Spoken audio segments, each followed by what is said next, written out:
Baik. Assalamualaikum warahmatullahi wabarakatuh. Waalaikumsalam warahmatullahi wabarakatuh. Baik, di sini kami akan memulai presentasi kami mengenai pemetaan lokasi tempat pembuangan sampah, tempat pembuangan akhir sampah berbasis GIS. Oke, next.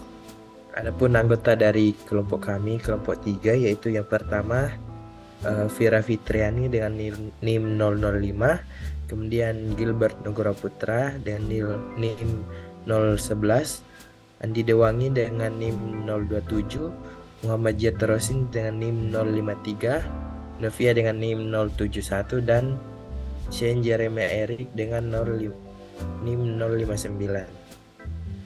Jadi penelitian kami ini dilatar belakangi oleh eh, tempat pembuangan akhir sampah atau TPA yang merupakan tempat pembuangan akhir untuk menimbun sampah. Namun dalam kenyataan penyediaan tempat pembuangan sampah ini sedikit terhambat oleh ketersediaan lahan, apalagi pada daerah perkotaan yang ketersediaan lahan terbukanya itu sudah sangat sedikit. Dengan demikian diperlukan adanya studi kelayakan atau penelitian dalam menentukan lokasi tempat pembuangan sampah yang sudah sesuai dengan standar yang ada, seperti yang akan dilakukan oleh kelompok kami pada saat ini, yaitu akan menentukan lokasi tempat pembuangan akhir sampah. Next. Nah, tujuan dari penelitian yang kelompok kami lakukan ini adalah menentukan TPA atau tempat pembuangan akhir sampah pada suatu daerah dengan berbasis teknologi berbasis JIS.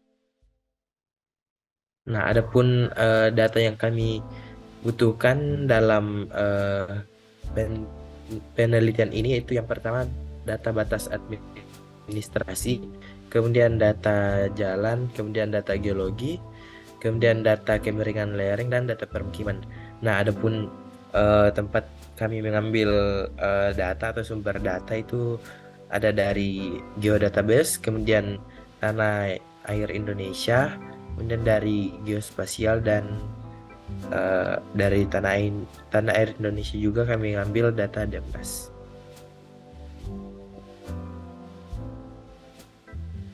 Kemudian selanjutnya saya persilakan kepada Novia untuk menjelaskan mengenai alur pengerjaan proyek. Di sini saya akan menjelaskan terkait dengan bagaimana alur pengerjaan proyek yang telah kelompok kami lakukan. Nah, di sini yang paling pertama itu kita persiapkan data. Kami menggunakan 5 data, yaitu data pemukiman, data jalan, data kemiringan lereng, batas administrasi, dan juga data geologi. Nah, yang paling pertama yaitu kita analisis kelayakan regional.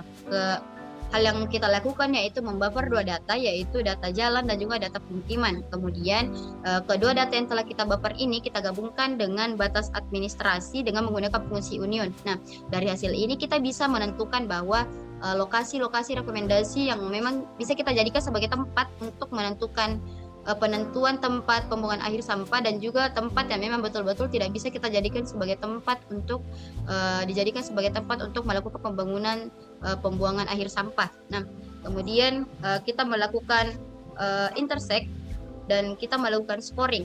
Nah, setelah itu kita analisis kelayakan penyisihannya. Di sini kita menggunakan ketentuan sesuai dengan undang-undang pemerintah, yaitu SNI 0332411994 tentang, ini merupakan undang-undang pemerintah tentang pengelolaan sampah. Nah, setelah itu setelah kita melakukan scoring dengan menggabungkan kedua data menjadi satu, kemudian kita intersect kembali, kemudian di skor total, dan kita mengambil skor total yang paling tertinggi. Nah, hasil ini yang kemudian hasil ini yang merupakan skor yang tertinggi tadi itu merupakan zona layak yang bisa kita memang jadikan sebagai tempat untuk pembuatan akhir sampah. Nah, kemudian data yang telah kita intersect itu kemudian kita select dan juga kita ekspor dengan nama lokasi penentuan TPA. Mengapa? Karena seperti yang saya katakan tadi bahwa data dengan yang setelah melakukan proses scoring tadi, kita mengambil skor yang tertinggi, kemudian hal itu yang kita jadikan sebagai tempat rekomendasi untuk penentuan zona layak TPA. Nah, mungkin itu dari alur pengerjaan proyek. Selanjutnya yaitu di sini metode. Metode secara umum yang kami gunakan itu seperti menggunakan GIS, overlay, distance modeling atau buffer yang sudah saya jelaskan tadi, kemudian transformasi, dissolve, dan juga scoring. Nah, di sini ada table of content dari proyek kami. Nah, pertama yaitu apa sih itu sampah. Nah, di sini teman-teman bisa lihat bahwa sampah ini merupakan materi, bahan maupun segala sesuatu yang memang kita tidak inginkan, baik itu merupakan sisa atau residu maupun buangan. Namun di Indonesia itu merupakan masalah sampah menjadi masalah terbesar sampai saat ini. Makanya di sini kami mengambil proyek bagaimana untuk mengurangi masalah tersebut dengan cara penentuan lokasi TPA, salah satunya itu di Kota Palu, karena di Kota Palu itu sepengetahuan kami masih tidak terlalu banyak pembuangan akhir sampahnya. Nah, di sini pengelolaan sampah kita ada pengumpulan, pengangkutan, pemrosesan, pendaur ulangan atau pembuangan dari material sampah. Nah, di sini teori penentuan lokasi TPA. Nah, teori lokasi ini kita definisikan sebagai ilmu yang menyelidiki tata ruang kegiatan baik itu ekonomi maupun sosial. Beberapa faktor yang mendukung lokasi suatu dijadikan TPA yaitu pertama, wilayah ini memiliki kemungkinan untuk memperoleh utilitas, kemudian kondisi jenis tanahnya, dan juga bagaimana kelandaian dari daerah tersebut kurang dari 20% dan kedekatan dengan jaringan jalan utama, wilayah hidrogeologi. Perlu kita juga ketahui bahwa kita tidak boleh membuat tempat pembuangan akhir sampah itu berada di dalam kawasan hutan lindung atau tempat yang kita jadikan sebagai rekomendasi untuk pembuatan tempat sampah itu tidak terdapat akses jalan untuk menuju ke sana. Nah, mungkin hanya itu materi yang bisa saya sampaikan. Itu tadi dari Novia. Selanjutnya untuk materi selanjutnya saya persilakan kepada Jiat untuk menyampaikan materinya. Baik, terima kasih moderator. Untuk materi selanjutnya yaitu pengertian sistem informasi geografis dan fungsinya. Untuk sistem informasi geografis sendiri yaitu merupakan suatu sistem informasi yang berbasis komputer dirancang untuk bekerja dengan menggunakan data yang memiliki informasi spasial. Untuk fungsi SIG sendiri yaitu sistem ini mengcapture, mengecek, mengintegrasikan, memanipulasi, menganalisa, dan menampilkan data yang secara spasial mereferensikan kepada kondisi bumi. Teknologi SIG mengintegrasikan operasi-operasi umum database seperti query dan analisa statistik dengan kemampuan visualisasi dan analisa yang unik yang dimiliki oleh pemetaan. Next slide. Untuk definisi SIG sangatlah beragam karena memang definisi SIG selalu berkembang, bertambah, dan sangat bervariasi. Di bawah ini merupakan definisi SIG menurut beberapa ahli. Yang pertama yaitu Kang Suchang mendefinisikan SIG sebagai is a computer system for capturing, storing, querying, analyzing, and displaying geographic data. Yang kedua yaitu Aronov mendefinisikan SIG sebagai suatu sistem berbasis komputer yang memiliki kemampuan dalam menangani data bereferensi geografi. Yang ketiga yaitu Gistot mendefinisikan SIG adalah sistem yang dapat mendukung pengambilan keputusan spasial dan mampu mengintegrasikan deskripsi-deskripsi lokasi dengan karakteristik-karakteristik fenomena yang ditentukan di lokasi tersebut. Yang terakhir yaitu menurut Burok mendefinisikan SIG adalah sistem berbasis komputer yang digunakan untuk memasukkan, menganalisis, dan mengaktifkan data yang mempunyai referensi untuk berbagai tujuan yang berkaitan dengan pemetaan. Next slide. Dari definisi-definisi sebelumnya, dapat diambil kesimpulan bahwa SIG terdiri atas beberapa subsistem. Dapat dilihat pada gambar di samping, yaitu yang pertama data input, kemudian data output, kemudian data manajemen, dan kemudian data manipulasi dan analisis. Menurut AINI 2007. Sekian pemaparan materi dari saya kembalikan kepada moderator. Ya, baik. Untuk materi selanjutnya akan dibawakan oleh Saudari Dewangi. Kepada Saudari saya persilakan. Baik, terima kasih atas kesempatan yang diberikan. Saya akan memaparkan materi tentang penggunaan SIG dalam pemetaan lokasi TPA. Adapun beberapa peran SIG dalam konteks tersebut yaitu yang pertama, pemetaan dan visualisasi. SIG memungkinkan pemetaan lokasi pembuangan akhir sampah secara visual pada peta atau citra satelit. Kedua, analisis spasial. SIG memungkinkan SIG memungkinkan analisis spasial yang canggih untuk memahami aspek spasial dan geografis dalam pemilihan lokasi pembuangan akhir sampah. Kemudian yang ketiga, integrasi data. SIG memungkinkan integrasi data dari berbagai sumber seperti data topografi, data hidrologi, data cuaca, dan data sosial ekonomi. Next.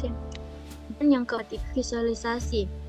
Dengan memanfaatkan alat analisis SIG seperti pembuatan dan analisis multi-kriteria dapat ditentukan kesesuaian lokasi berdasarkan faktor-faktor seperti jarak ke permukaan, aksesibilitas, kualitas tanah, drainase, topografi, dan parameter lingkungan lainnya. Yang terakhir itu pemantauan dan manajemen. Data yang dikumpulkan dari lokasi pembuangan akhir sampah termasuk data penggunaan lahan, jumlah sampah yang dibuang, kualitas air tanah, dan parameter lingkungan lainnya dapat diintegrasikan dalam SIG untuk memantau dampak lingkungan dan kinerja fasilitas. Sekian saya Baik, terima kasih atas pemaparannya. Kemudian selanjutnya metode dan pembahasan dalam pengumpulan data akan dijelaskan oleh Saudara Cem. Kepada Saudara disilahkan.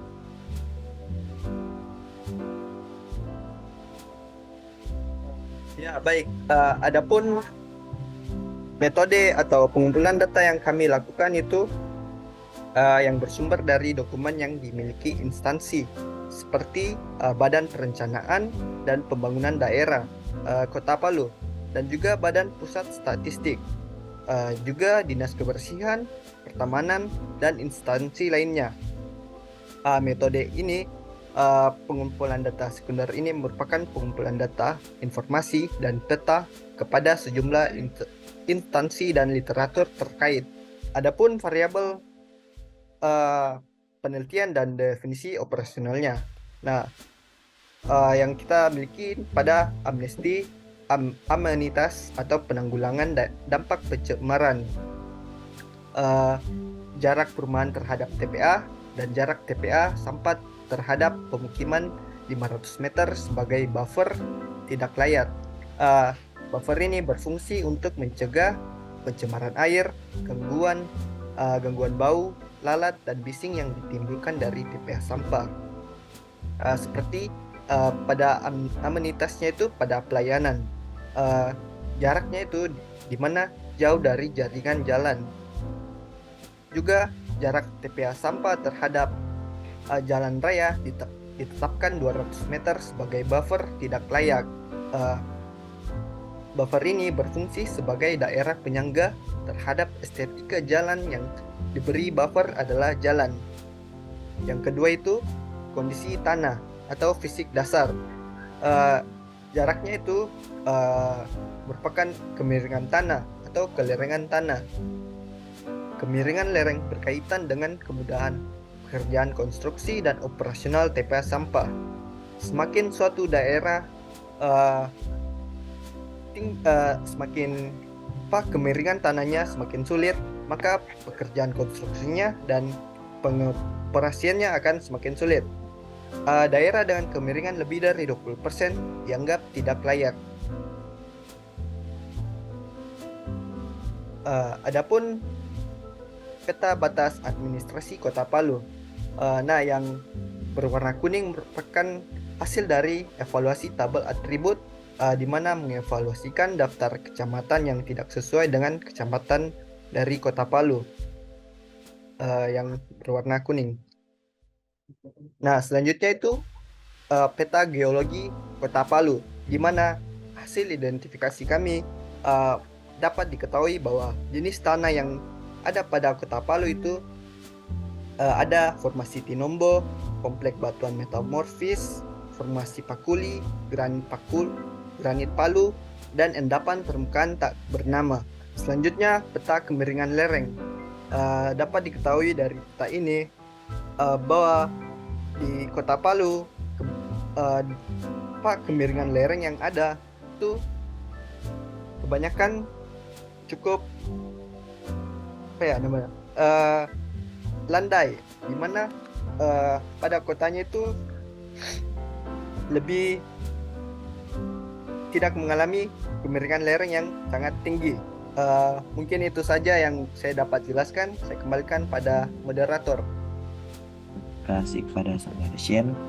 Kemudian materi selanjutnya atau tahap selanjutnya akan dijelaskan oleh saudari Vira Fitriani. Kepada saudari saya persilahkan. Baik, terima kasih moderator. Di sini saya akan membahas mengenai ada 2 tahap, yaitu tahap regional dan tahap penyisihan. Di mana tahap regional ini merupakan tahap untuk pemilihan zona wilayah TPA ini merupakan wilayah yang bukan terbuffer serta kurang pemukiman dan juga wilayah yang luas dan mudah diakses oleh jaringan jalan. Adapun tahapan yang ada pada tahap regional yang pertama yaitu kondisi jaringan jalan. Dalam jaringan jalan ini yang sudah telah dijelaskan oleh teman saya bahwa yang akan kita buffer itu kita tetapkan jaraknya sebesar 200 meter dari jaringan jalan. Next slide. Kemudian pada kondisi pemukiman itu melakukan proses buffer dengan jarak yang ditetapkan sebesar 500 meter dari jaringan pemukiman. Next slide. Oke, setelah kita melakukan pembufferan pada jaringan jalan dan pemukiman, itu kita melakukan pemilihan wilayah, di mana wilayah yang kita pilih ini merupakan wilayah yang tidak terbuffer. Bisa kita lihat dalam proses penyelesaian menggunakan ArcMap. Ini warna kuning dengan warna biru itu, biru muda merupakan hasil buffer dari pemukiman dan jalan. Dan di sini terlihat bahwa yang telah kita select pada tabel atribut ini merupakan wilayah yang jauh dari yang bisa diakses oleh jaringan jalan, luas, wilayahnya luas dan juga kurang pemukiman. Next slide. Setelah kita mengekspor data tersebut, kemudian kita ke tahap selanjutnya yaitu pada kondisi geologi, di mana kondisi geologi pemilihan wilayah TPA itu dilakukan agar wilayah TPA ini merupakan daerah yang tidak bahaya geologi seperti zona vulkanik yang aktif. Adapun dalam melakukan scoring itu kita mengambil parameter dari Standar Nasional Indonesia 033241/1994 yaitu tata cara pemilihan lokasi tempat pembuangan akhir sampah. Next slide. Dan sama hal dengan kondisi geologi, itu kita juga melakukan scoring pada kemiringan lereng menurut Standar Nasional Indonesia dari tata cara pemilihan lokasi tempat pembuangan akhir sampah, yaitu di mana dari geologi dengan kemiringan lereng itu kita menambahkan masing-masing itu tabel atribut fieldnya dan dengan keterangan skor lereng.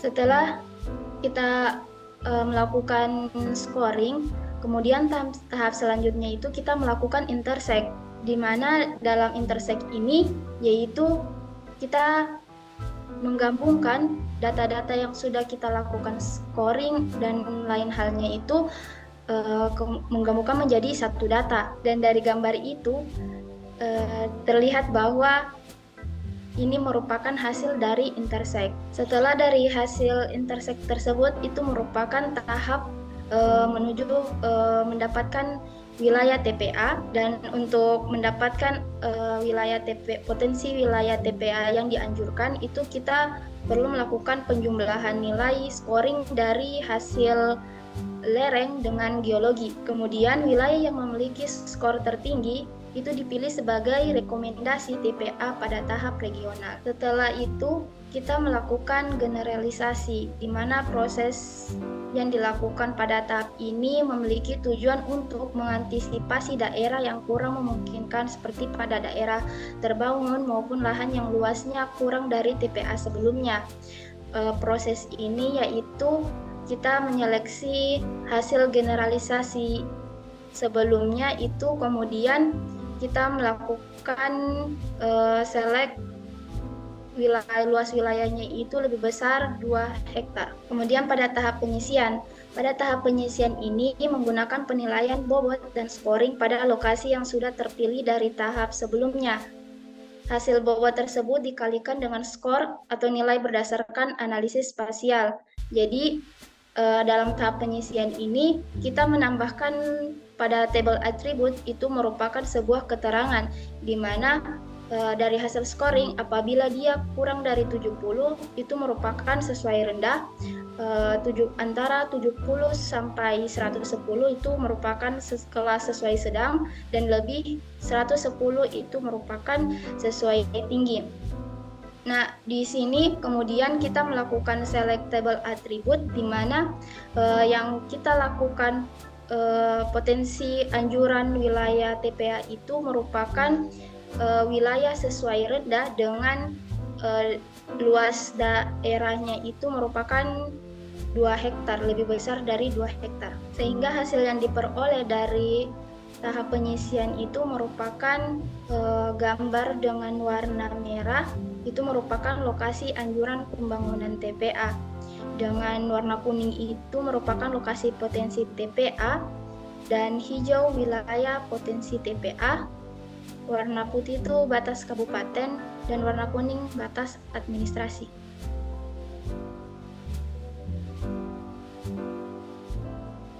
Next slide.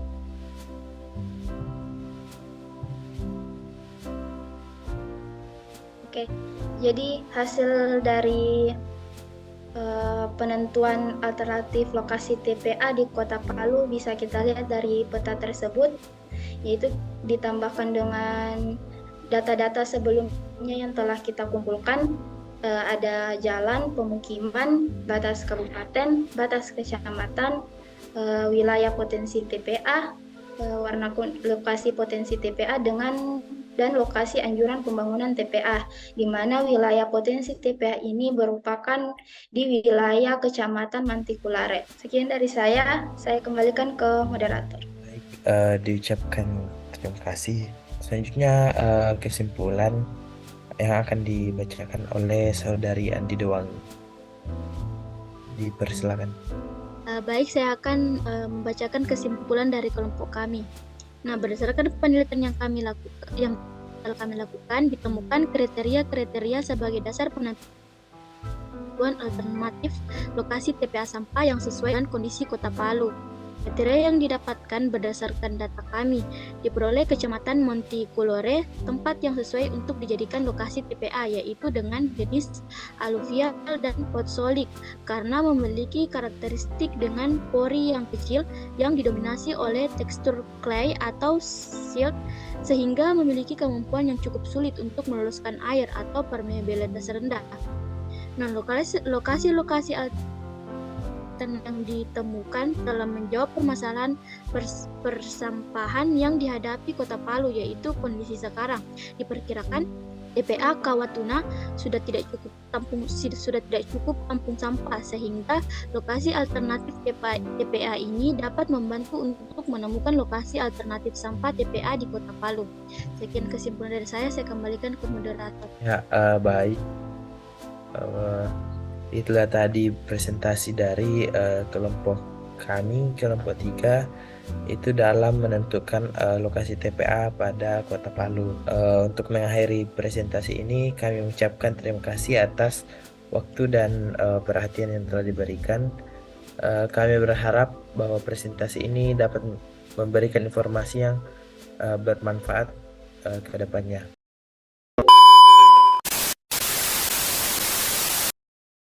Apa dinilai terakhirnya? Waalaikumsalam. Ulang-ulang dari pertama. Nanti dikata Dari libur. kita akhir kata wa taufiq wa hidayah. Open. On cam.